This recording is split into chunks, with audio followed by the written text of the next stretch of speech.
Bonjour à vous tous qui écoutez, je suis ravi de vous accueillir dans ce nouvel épisode de Mes Lectures Positives. Aujourd'hui, je suis en présence de Stéphanie Corti, accompagnatrice holistique, médium et énergéticienne. Mais si elle est là aujourd'hui, c'est pour parler de son livre essentiel qui est paru aux éditions Maya. Alors Stéphanie, pour commencer, je vais te demander comment vas-tu et si tu peux te présenter et nous dire un peu plus précisément quelle est une journée type dans ta vie. Bonjour Clément et merci beaucoup pour ton invitation dans ton podcast.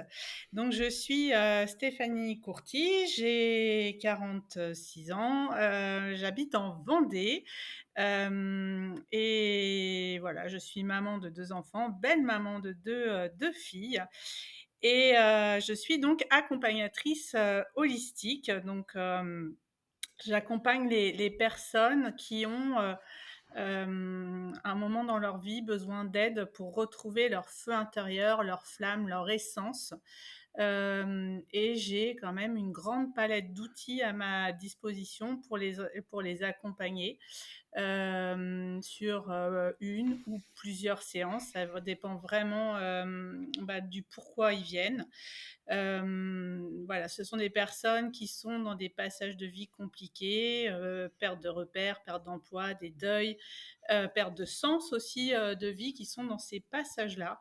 Et vraiment, c'est de rallumer ce feu, cette énergie vitale qu'il y a en eux et de les accompagner à reprendre. Je parle souvent de bâton de pouvoir et c'est vraiment les accompagner à reprendre leur bâton de pouvoir. Donc, je dirais une journée type dans ma vie, eh bien, il n'y en a jamais deux pareilles parce que je n'aime pas du tout la récurrence. Et donc, je change absolument tous les jours, mais globalement, je reçois entre trois personnes grand max par jour. Au cabinet, donc à Maché en Vendée ou en visio, parce que je travaille aussi en visio à distance. Euh, je pratique aussi beaucoup de sport qui me permet d'évacuer, de me sentir bien, et du yoga qui me fait du bien pour mon dos notamment. Et puis, j'anime aussi régulièrement des formations, des ateliers, tout ce qui va être en groupe, parce que j'adore transmettre aussi et j'aime beaucoup ces énergies de groupe. Donc, plusieurs fois par mois, je prends personne et je fais du groupe. Voilà, j'anime aussi des retraites. Donc, j'aime beaucoup l'esprit groupe, les cercles de femmes, voilà, avec cette sororité qu'on retrouve dans ces moments-là. Voilà en quelques mots. D'accord et tu dis, tu accueilles 3 personnes maximum, par jour. C'est parce que ça te demande beaucoup d'énergie, toute cette activité? Alors oui, et c'est un choix, c'est-à-dire que mes séances, je reçois les personnes en 1 heure et demie à peu près. Et puis, il me faut un temps entre chaque séance aussi pour moi récupérer, remettre énergétiquement la pièce aussi de façon neutre. Et puis, ben, j'ai quand même tous les à côté d'une entreprise à gérer, même si c'est une petite entreprise, la communication, rappeler les clients, etc. Et en fait, le 3 personnes par jour, c'est mon rythme où je me sens bien. Je peux en prendre plus Mmh. ponctuellement, mais je sens qu'à un moment donné, ça sature. Et dans ce que je peux donner, et pour moi, c'est toujours juste d'être alignée quand les personnes arrivent et que je donne le maximum. Donc, c'est un choix que j'ai fait. Ça m'arrive d'en prendre 4, mais vraiment de façon ponctuelle. Mais le 3 par jour, voilà, 3 personnes par jour, avec 1 heure et demie, voilà, par personne.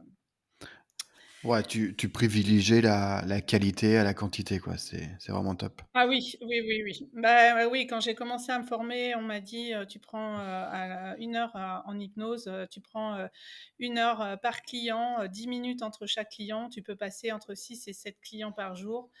J'ai dû le faire une journée, j'ai perdu le sens, on se souvient même pas des gens, des noms, des prénoms. Enfin, j'ai Ouais. dit non, c'est pas du tout c'est pas ma façon de travailler.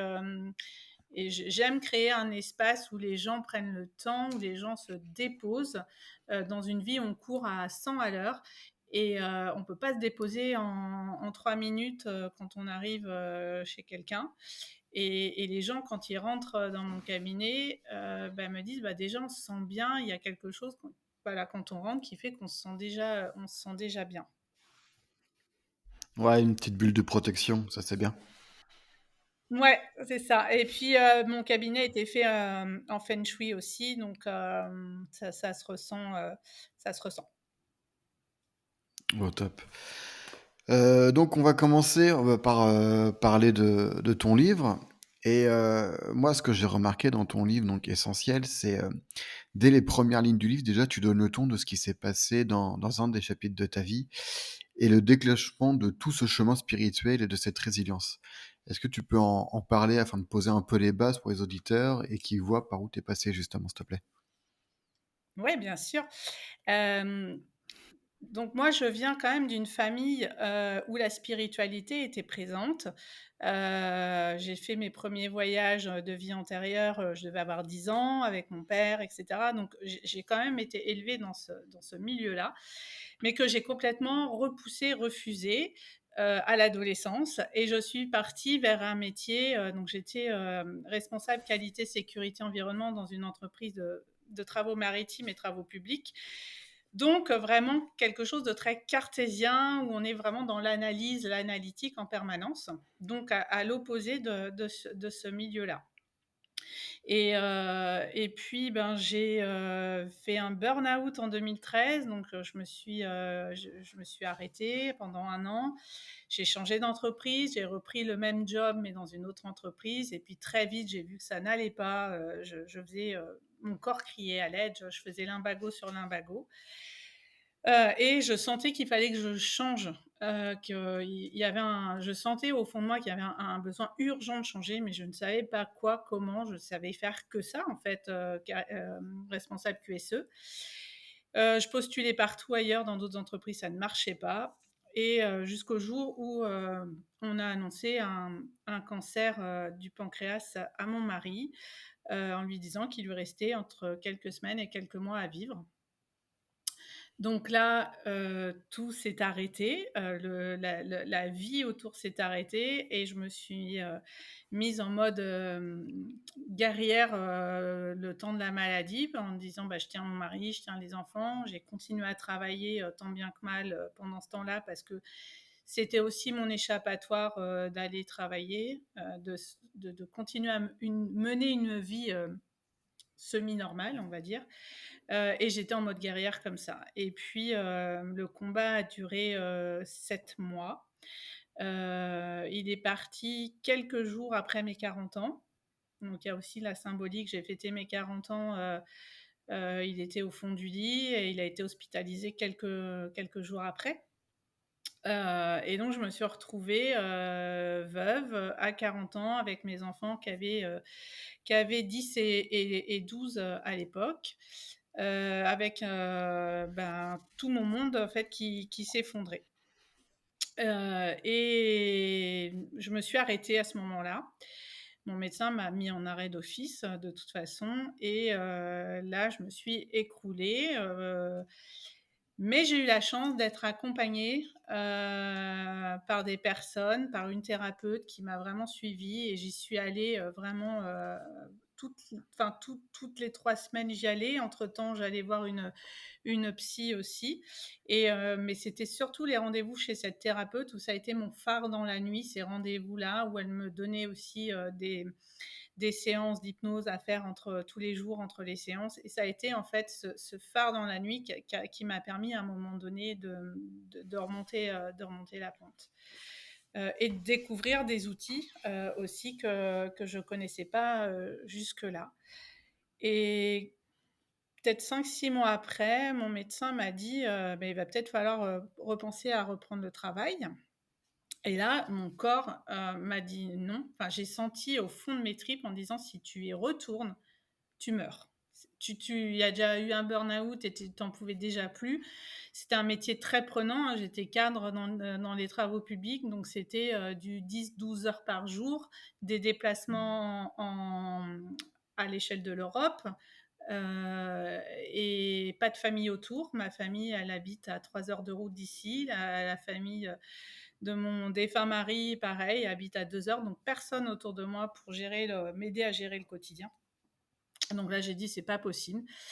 Et j'ai eu la chance ils acceptent, de me laisser partir, dans des bonnes conditions, et je me suis retrouvée au chômage, veuve, avec mes 2 enfants, donc avec une perte de revenus, énorme par rapport à 2 salaires de cadre qu'on pouvait, avoir à l'époque. Mais c'était question de survie, et à partir de ce moment-là où j'ai tout lâché, où j'ai fait le grand saut, et ben, toutes les planètes se sont alignées. J'ai commencé à aller beaucoup mieux. On m'a proposé une formation. Ma thérapeute qui me suivait me dit: «Écoute, je te verrais vraiment bien accompagner les gens. Regarde peut-être l'hypnose si ça te parle». Et paf, il y a une formation d'hypnose qui était pas très loin de chez moi. Il restait une place. Et là, ça a été, voilà, un coup de foudre de dire, ben, quand j'ai commencé la formation, de dire: «Bah ouais, en fait, là, ça vibre au fond de moi». Et puis c'est parti comme ça, l'aventure. D'accord. Et justement, ton ex-mari, enfin ton défunt mari, excuse-moi, de l'époque, décide après quelques péripéties d'aller voir un médecin spécialisé en psychogénéalogie, où tu vas recevoir un Oui. message. Mais alors, avant de nous parler de ce message, peux-tu expliquer dans les grandes lignes ce qu'est cette pratique? Alors avec des mots simples et concrets, s'il te plaît. Ouais, ben, en fait, en psychogénéalogie, on va travailler sur le transgénérationnel, et donc tout ce qui peut qui peut revenir de façon récurrente, dans une famille, et ce qu'on porte sur nous. Ça peut être des croyances limitantes, ça peut être, des maladies aussi qui, de génération en génération, on se donne les maladies, on ne sait pas pourquoi, c'est comme ça. Et donc en fait, il a eu besoin avant de partir, d'aller voir donc ce médecin, donc lui, il est à Belgique, à Bruxelles, d'aller travailler avec lui pour comprendre pourquoi il avait déclenché ce cancer à 45 ans. Qui est un cancer qui, était normalement pour les personnes, âgées. Lui qui n'avait jamais fumé, qui ne buvait pas, qui était hyper sportif, qui avait une hygiène de vie, hyper, c'est voilà, il courait des marathons, donc il avait une hygiène de vie, tip top, donc Ouais. il avait aucune raison en fait voilà, déclencher, ce cancer. Donc il a eu besoin de comprendre pourquoi, ce qui lui était arrivé, et comme ça, il a réussi à remonter, sur, notamment des secrets de famille, enfin voilà, des choses qui sont des non-dits dans sa famille, qu'il portait en fait en lui, et qui étaient comme un fardeau pour lui. Voilà en quelques mots, la psychogénéalogie. Donc c'est du travail sur le transgénérationnel. Et du coup, ce fameux message alors que tu as reçu, est-ce que tu peux en parler, s'il te plaît? Ouais, bien sûr. Avec David, peut-être, je sais plus, 2 ans avant, on était sur l'autoroute. On allait rejoindre mes parents, qui avaient les enfants, pour le week-end. Et donc, on était tous les deux en voiture. Et on croise de nuit une voiture, qui était à contresens sur l'autoroute. On l'évite. David la voit au dernier moment avec les phares en disant: «C'est quoi ce bazar?» Et hop, il donne un coup de volant. Il n'y avait personne à droite. On passe, on ne sait pas comment. Et peut-être, on a vu l'accident se passer dans le rétro, donc peut-être 200 mètres derrière nous. Il y a eu gros clash, et il y a eu X morts, juste derrière nous. Et voilà, et puis on s'est dit: «Bah tiens, on est quand même, on a une sacrée bonne étoile», et cetera. Et donc le médecin, quelques années avant, donc ça c'était, 1 mois avant que David décède, me dit, de toute façon, David est venu, sa mission d'âme, sa mission de vie, une de ses missions, c'est de te sauver la vie. Et moi, à ce moment-là, je me dis: «Bah oui, effectivement, il m'a sauvé la vie il y a 2 ans, on a réchappé, on ne sait pas comment», et voilà.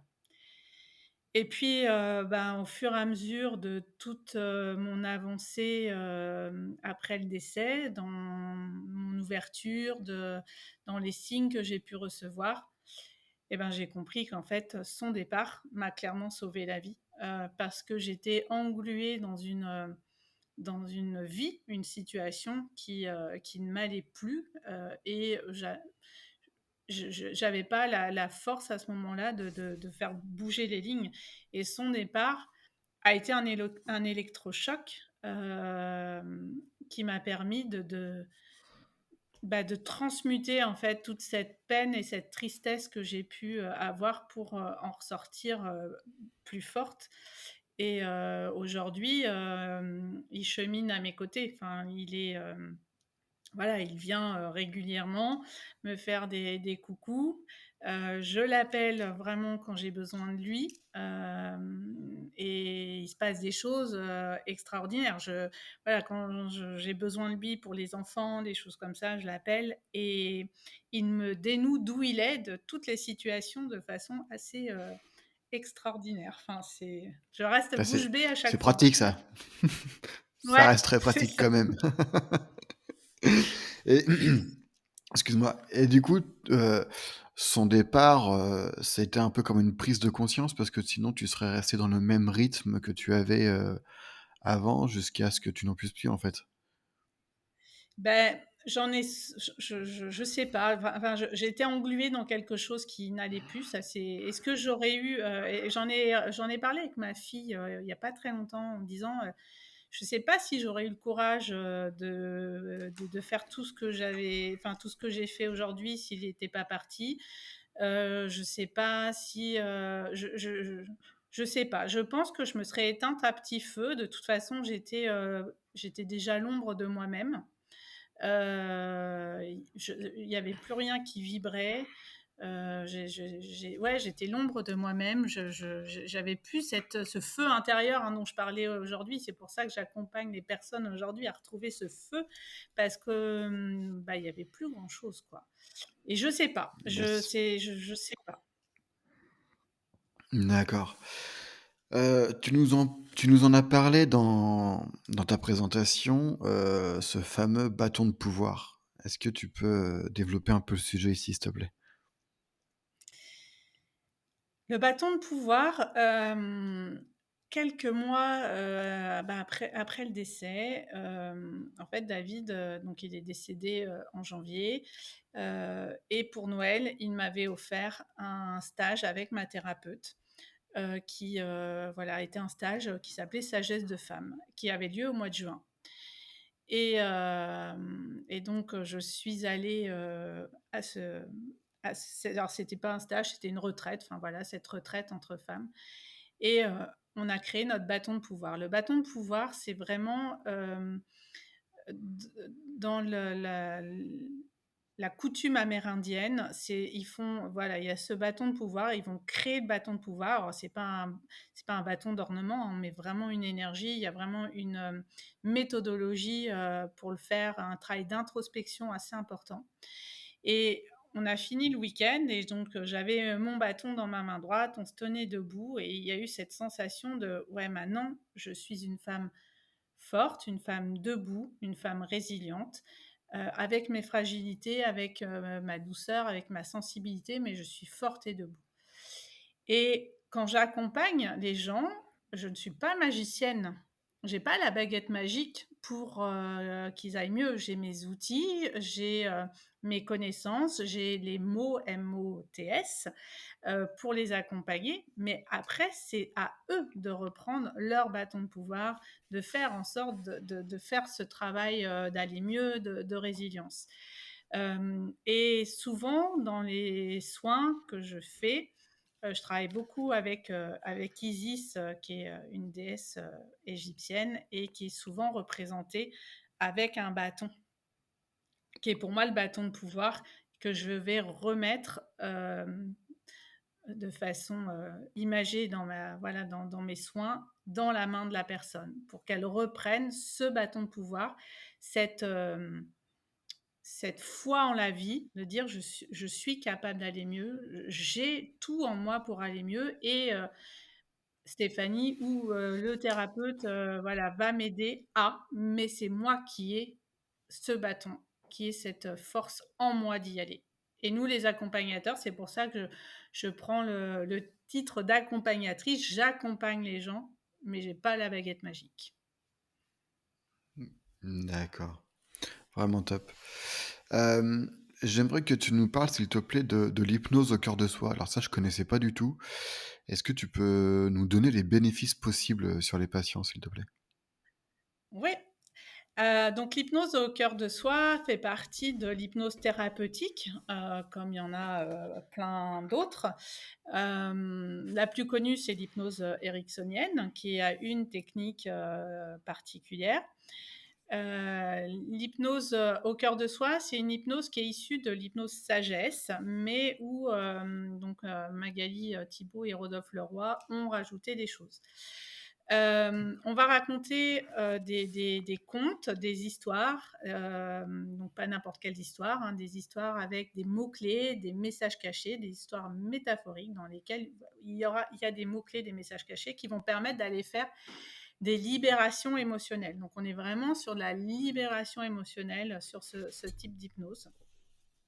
Et la particularité de l'hypnose au cœur de soi, c'est qu'on bâtit les séances d'hypnose en fonction de la date de naissance de la personne. Donc on va travailler avec la numérologie qui va nous donner, donc on va calculer sa rose numérologique ou sa spirale d'évolution, qui est vraiment une spirale d'évolution avec des choses à les transcender au fur à certains moments de sa vie.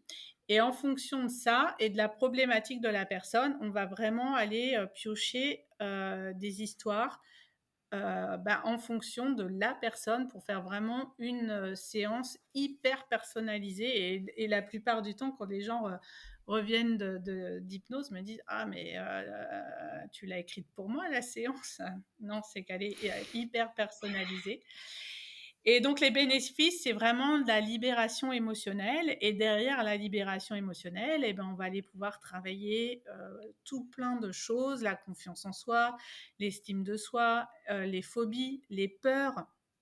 Tout ce qui est, alors moi j'en fais plus aujourd'hui, mais tout ce qui est arrêt tabac, etc., ben ça se travaille très bien avec ce type d'hypnose parce que souvent tout ce qui est tabac, c'est en lien avec des émotions refoulées de quand on était enfant, notamment en lien avec la mère.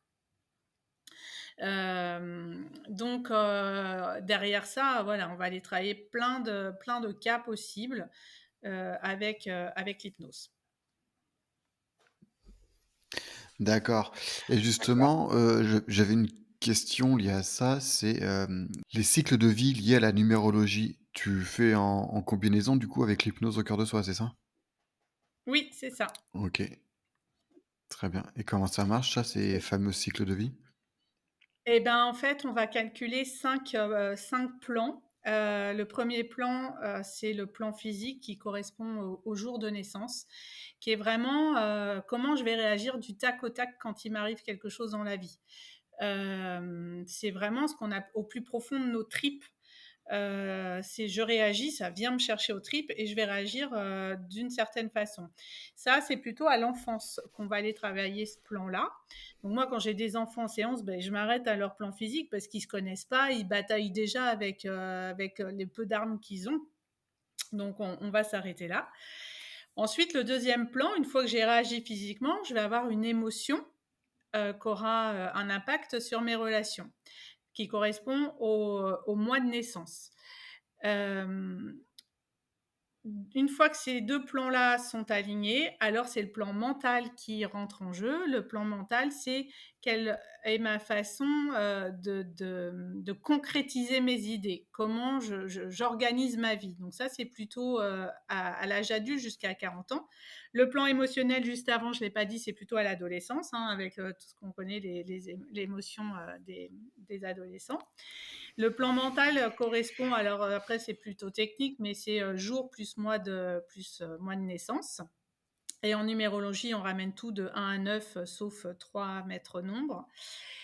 Donc j'ai le plan physique, le plan émotionnel, le plan mental. Intervient enfin le plan spirituel, c'est quel regard je porte sur ma vie, quelles leçons je tire de mes expériences de vie pour en faire quelque chose. Ce plan-là intervient à partir de 40 ans, ou plutôt pour des personnes qui sont en dev perso, ou jamais pour des personnes qui se posent jamais de questions sur leur vie. Il y a des personnes qui vont rester dans le plan mental toute leur vie.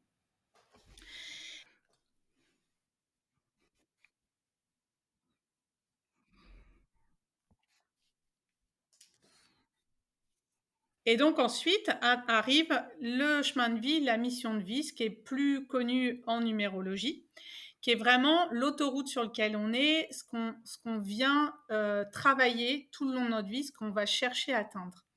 Et on voit bien un enfant, par exemple, tout ça, où déjà rien que le plan spirituel de quel regard je porte sur ma vie, il en est déjà il en est très loin. Donc la rose numérologique, c'est vraiment toutes tous ces plans là qu'on doit travailler à différents moments de notre vie pour arriver à la mission de vie. Et bien évidemment, ça nous rechallenge en permanence, c'est-à-dire quand j'ai un gros truc qui m'arrive dans la vie, bah, ça vient me challenger dès mon plan physique, ça vient me rechercher aux tripes. Sauf que j'ai les armes, je me connais, j'ai les outils pour plus facilement rebasculer dans la lumière, parce que chaque chiffre, on l'a côté lumière, mais on l'a côté ombre.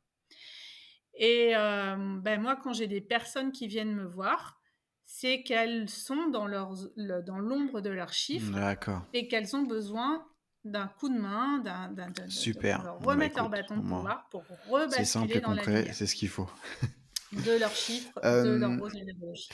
il y a 2 points que je voudrais aborder avec toi qui me semblent très importants dans le choix d'un ou d'une thérapeute. C'est la question des honoraires. Est-ce que tu peux faire une petite piqûre de rappel à ce sujet, s'il te plaît?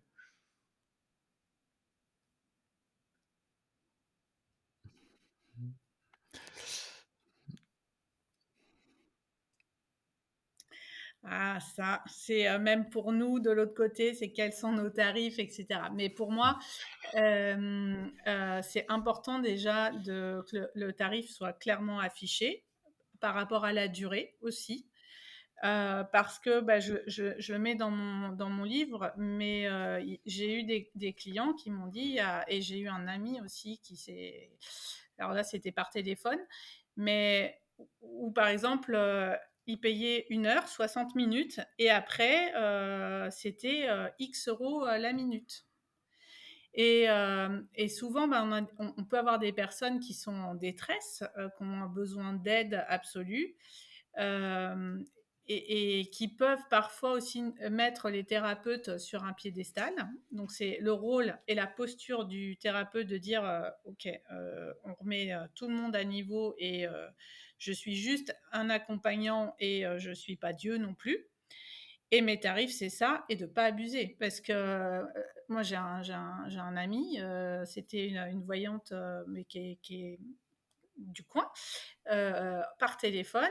C'était, je sais pas, je sais plus, je dis n'importe quoi, peut-être 3, 4 euros la minute. Et puis pendant ces minutes-là, elle allait se faire un café, Ouais, etc. Elle prenait ouais, donc d'autres il appels, y a pas trop de etc. respect, quoi. Et il était en détresse à ce moment-là, et il en a eu pour une fortune. Donc, donc oui, et puis le monde des thérapeutes, c'est pas le monde des bisounours non plus, hein. Il y a des très bons thérapeutes, comme il y a des très mauvais thérapeutes, comme il y en a qui ont une Bah conscience oui, effectivement, comme professionnelle tu disais, et le pas que d'autres. si elle Et va se faire un café en même c'est temps, pas parce ça qu'il y marche a pas, quoi. écrit C'est thérapeute pas, c'est que moyen. tout est fait dans la Et bienveillance. le deuxième point que je voulais aborder, c'était, la baguette magique n'existe pas. J'aimerais aussi que tu reprécises parce que je pense Non, qu'il y a beaucoup de personnes perdues qui se lancent dans ce genre de soins et qui pensent que tout va se résoudre en un clin d'œil, quoi. C'est pas possible.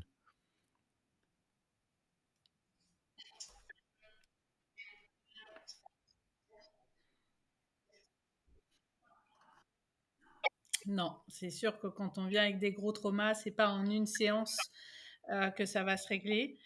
Et que le travail, je répète, je suis, et les thérapeutes, on est des accompagnants, des accompagnateurs. On accompagne les personnes dans leur mieux-être, mais le travail, c'est la personne qui le fait. Par exemple, moi, je donne souvent, toujours même, entre les soins, des séances d'hypnose à faire, des séances de méditation à faire, libre arbitre à la personne de les faire ou pas. Mais si elle les fait pas, ça va aller moins vite, forcément. Et je dis souvent, aussi d'aller, libérer des traumas, d'aller, libérer un passé, douloureux, d'aller replonger, d'aller ressortir la poussière, qui était sous le tapis. Bah, des fois, ça vient brasser, c'est pas toujours confortable, c'est pour du mieux après, mais il faut aussi du courage pour y aller. Et le rôle enfin mon rôle, d'accompagner ces personnes dans ces moments-là, d'être en soutien dans ces moments-là. Mais le travail, c'est eux qui le font, c'est pas moi. Et donc, enfin, je n'ai pas de baguette magique. J'ai des outils qui aident. Et je ne suis pas non plus, et c'est important, je ne suis pas sauveuse. Et vraiment quand, les personnes viennent et on peut avoir tendance à rentrer dans le triangle de Karpman, donc bourreau, sauveur, victime, en me OK, mettant, OK. sauveur et Et se du mettant coup, en victime. concrètement, en des Là, termes, simples, c'est comment ça warning se tout de passe une suite et je séance les avec ressors toi, du tout de coup? suite, du truc, quoi.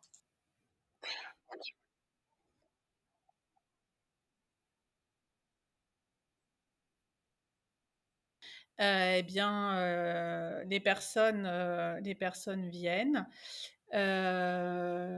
Généralement, je les ai, au téléphone avant, ou quand c'est des séances de suivi. Je vais aller vers l'outil que je sens, par rapport à ce qu'on a à travailler. Donc ça peut être, des soins, alors moi j'appelle ça soins énergétiques, mais je mets tout dedans en fait. Soit ça peut être une séance d'hypnose, soit ça peut être une séance, d'activation Kundalini.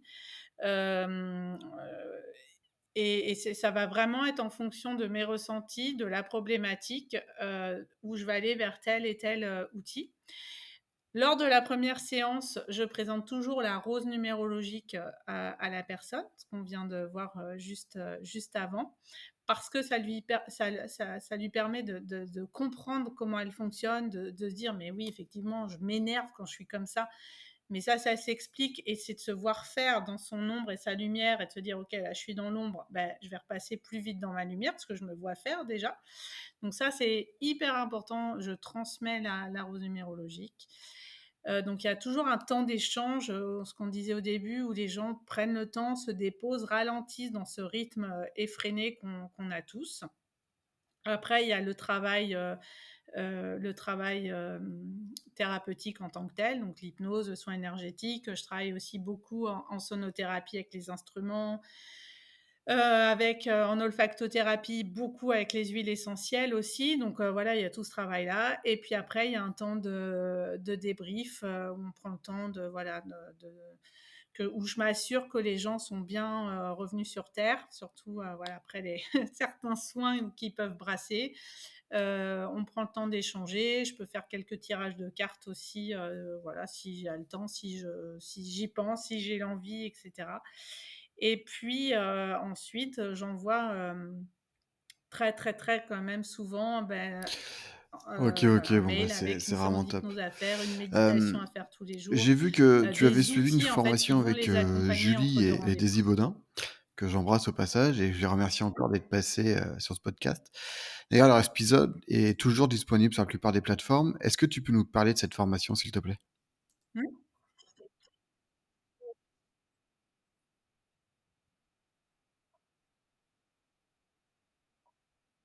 C'était avec Julie et Daisy une formation au tarot. Parce que j'utilise les oracles depuis toujours, et le tarot m'appelait aussi. Mais j'avais besoin d'une formation concrète, enfin voilà, concrète, structurée, avec aussi des exercices, et un côté aussi utiliser le tarot de façon intuitive, et en se connectant à sa médiumnité. Et voilà, le format que Julie et Daisy proposaient, c'était complètement ça. Donc voilà, j'ai suivi cette formation, c'était top. Je sais elle l'a comment elle la repropose régulièrement et voilà, si vous voulez découvrir le tarot, c'est vraiment top et on a autant les bases, même du tarot avec, comprendre, les arcanes majeurs, mineurs, qu'est-ce qui joue derrière, mais aussi l'utiliser de façon intuitive et en se connectant à sa médiumnité, aussi. Donc c'était très, très chouette et puis, bah, depuis, elles ont quand même sorti, leur tarot, qui est vraiment dans leur énergie et bah, comme j'ai Pour suivi, rester voilà, la formation avec elles, dans le thème de la leur tarot, formation justement, enfin, il me l'hypnose au cœur parle de plus que plus, soi, quoi. n'importe qui Donc peut se j'utilise former beaucoup leur tarot. à cette pratique?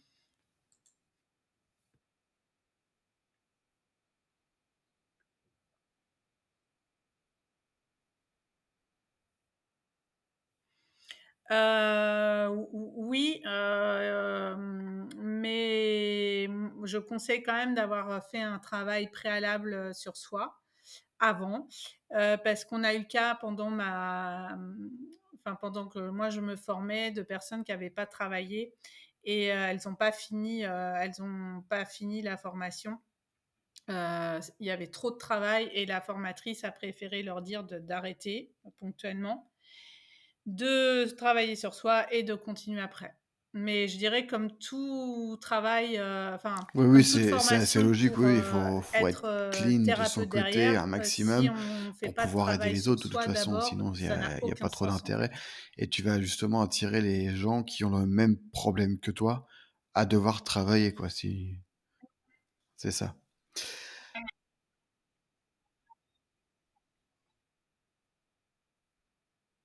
Mmh. Ouais, mais il y en a combien, Oui, parce qu'au final, aujourd'hui c'est qui, juste un suivent, certificat qu'on te donne, quoi. une C'est ça, journée en de fait, c'est formation en comme, Laoshi je et prends qui le s'installent parallèle de énergéticien tatoueur, derrière? tu le certificat tatoueur, tu peux être tatoueur même si tu sais pas dessiner, quoi, c'est pas un problème, quoi. Dans ton livre, tu nous parles des 5 pratiques qui peuvent nous aider. On en a cité 2 pour pas tout révéler aux utilitaires. J'ai délibérément choisi l'hypnose parce que c'est un C'est sujet ça. qui me passionne et on a aussi parlé de la rose numérologique et de l'hypnose au cœur de soi. Mais aussi, l'aromathérapie, la méditation guidée et bien d'autres encore.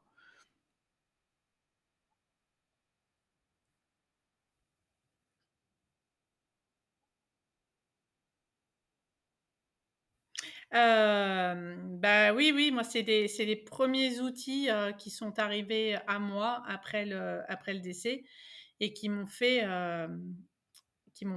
énormément de bien, à ce moment-là.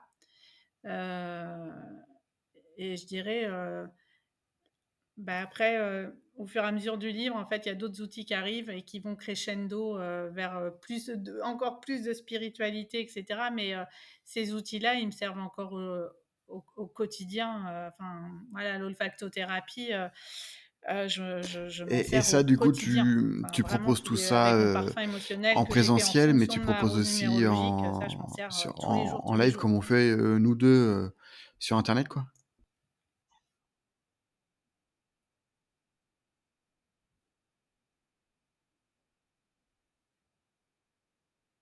Alors la rose numérologique et le parfum émotionnel, je le propose, sous forme de vidéo. En fait, j'envoie le parfum par la poste et je fais une vidéo enregistrée que j'envoie à la personne qui dure une demi heure où j'explique, toute la rose numérologique, de la personne, quelles huiles j'ai été chercher, pourquoi, qu'est-ce qu'elles viennent travailler et comment utiliser Oui, en le plus, ça parfum permet une émotionnel. réécoute Donc et c'est bien intégrer en toutes sous les forme informations, donc de c'est ouais, top. enfin pas en live, mais Stéphanie, pour finir en cette vidéo interview, il me enregistrée que la reste personne mes peut 2 garder questions comme ça. rituelles. Alors, c'est la première, c'est: as-tu un message ou un conseil à communiquer?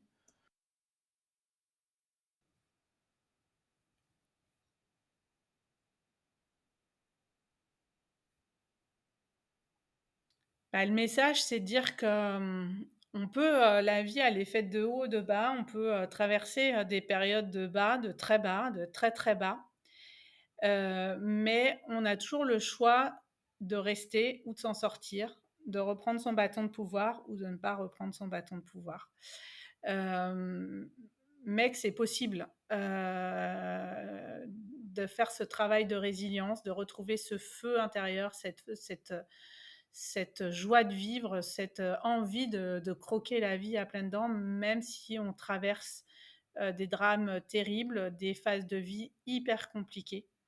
Et qu'il y a des personnes qui sont là pour aider, pour accompagner lors de ces moments-là. Il faut juste voilà, savoir demander de l'aide par moment, aller chercher l'aide quand, où elle est, et que juste la vie est, on n'a qu'une vie, la vie passe hyper vite et que il faut voilà, faut Donc la en croquer gros, à vous pleines inquiétez dents pas, tout s'arrange avec le temps, quoi. et faut voilà, faut y Est-ce que tu as une aller et puis recommandation la vie est belle, culturelle, quoi. s'il te plaît, pour la deuxième question? Un livre, un film ou un documentaire? Ou même quelqu'un que tu aimerais glisser un petit mot ici pour l'aider?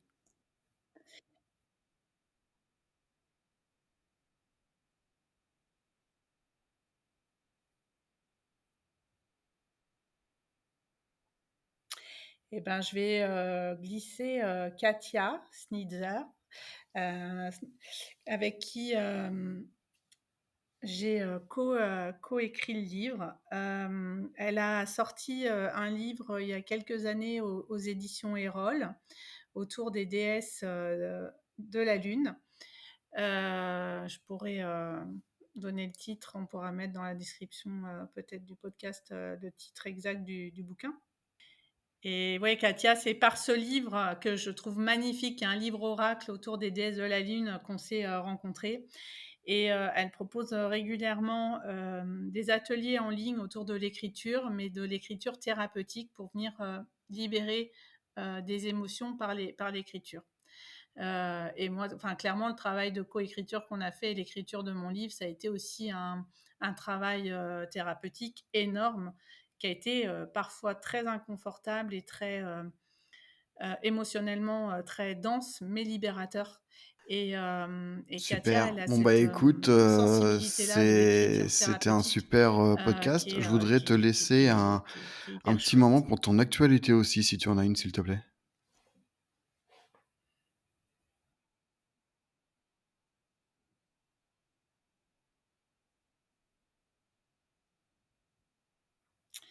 Eh bien, j'accompagne hein, au cabinet et en visio, donc voilà, vous pouvez venir. J'organise régulièrement des retraites, donc en format week-end et des retraites dans le désert marocain. La prochaine, elle est en novembre 2025, mais c'est complet. J'en ferai une en 2026. Donc là, on part entre femmes en sac à dos avec les dromadaires et les guides pendant 7 jours, 5 nuits dans le désert. C'est juste extraordinaire.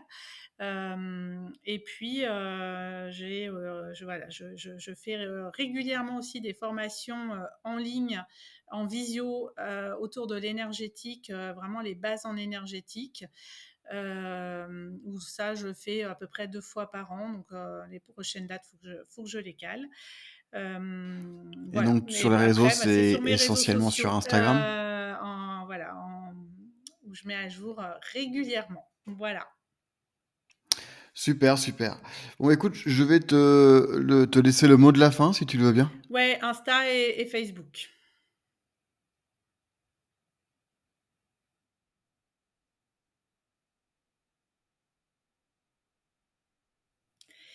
Eh ben, merci beaucoup Clément pour ce moment, ce partage. Euh, Kiffer la vie, vibrer, oser aller vers des thérapeutes holistiques. Et il y en a des milliers qui sont des merveilleux accompagnants et qui peuvent vraiment aider dans des Super. moments Je te compliqués. remercie du fond du cœur pour d'avoir accepté Et oser l'invitation. demander C'était de l'aide vraiment dans un ces super moments-là. moment. Et Voilà. puis, j'espère à très vite en tout cas.